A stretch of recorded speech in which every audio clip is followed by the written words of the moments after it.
You're listening to Big World Network.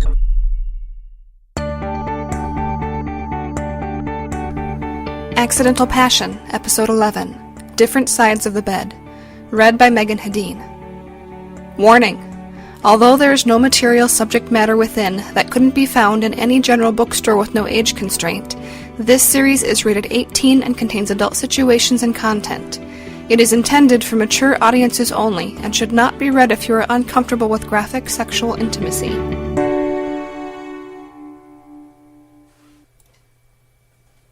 Kevin had spent a good portion of the previous day sleeping and recovering from the long night in the hotel and the significant amount of alcohol that had been consumed. As evening approached on his last free day before he went back to work, he was finally beginning to feel that his body had recovered from its sleep deprivation.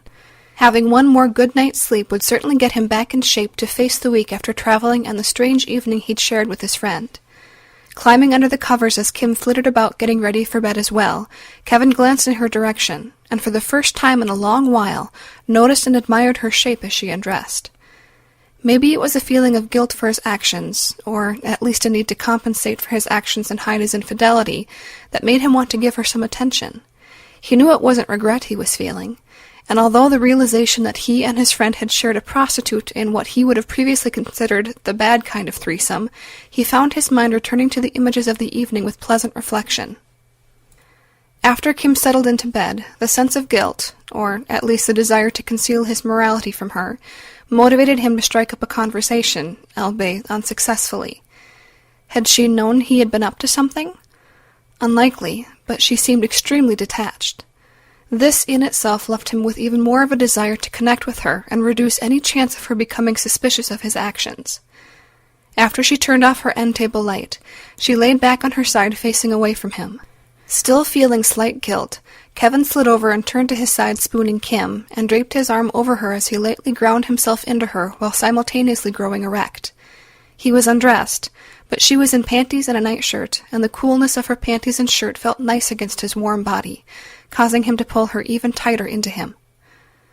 The response of her body language was less than welcoming as she tried to reposition away from him subtly. Growing slightly agitated that the Ice Queen would rebuff his advances, he made sure to push even tighter into her body and moved his hand down to between her legs. It was hard to get to her with her top leg draped forward, and she didn't make any effort to allow him easier access.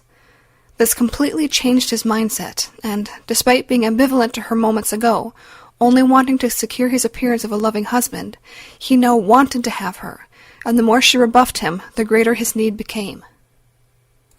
Not being discouraged, he forced his hand between her crossed legs, allowing his fingers to feel the outline of her through the panties. This caused their silence to end, and Kim rolled over on her back towards him, pushing his hand away from her. "Kevin, I really need to sleep." "What is wrong with you? I'm only trying to reach out to my wife," he replied dryly. Sitting up slightly in the bed, Kim slid her hand under the covers and wrapped her fingers around him. "I'm sorry. I'm just exhausted. How about I help you out instead?" She gently stroked him. Despite the good feeling of her fingers around him, he knew it was empty, that she had no desire and it was only offering so she didn't have to be physical with him. He felt his anger and frustration building. "You really are an Ice Queen, and you're being a bitch. You don't have the slightest desire for me tonight."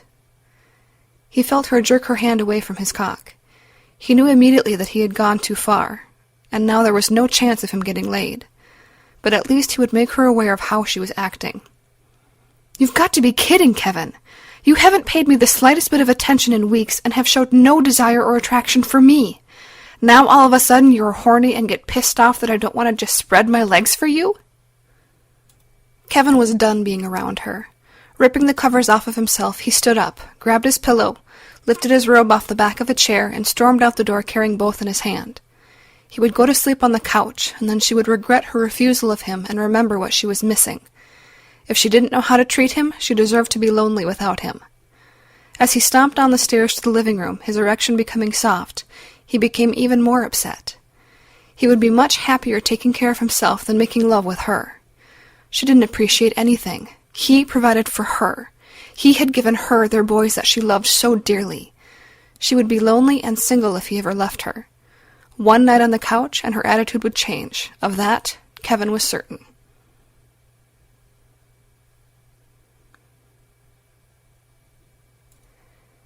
Kim was having a hard time adjusting to the routines of everyday life after spending so much time with Ryan. She found herself thinking about him constantly, like a schoolgirl with a crush.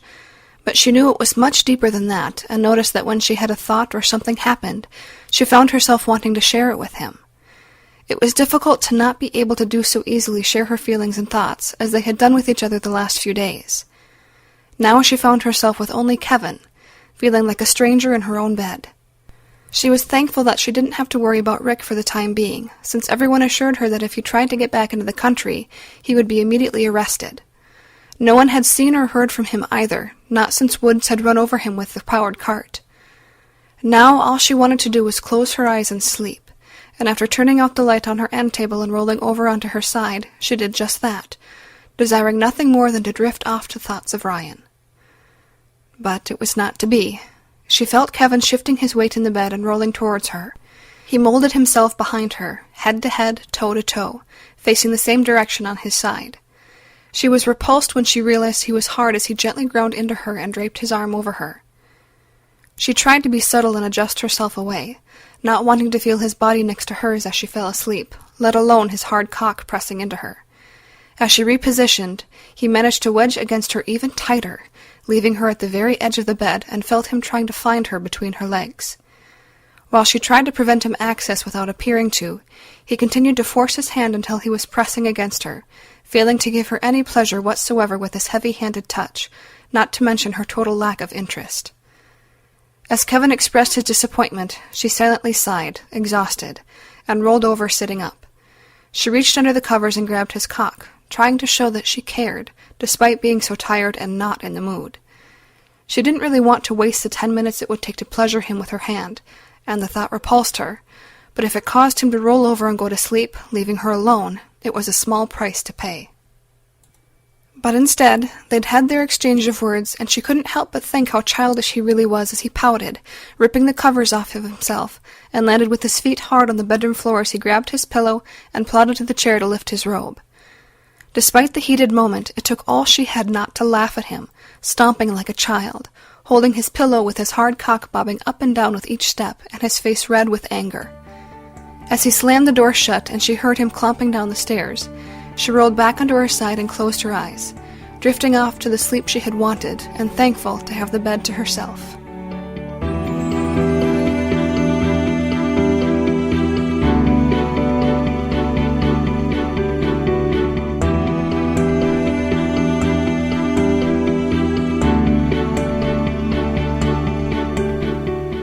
This has been a presentation of Big World Network. Visit us on bigworldnetwork.com for more free weekly series, or follow us on Facebook and Twitter. Thanks for listening.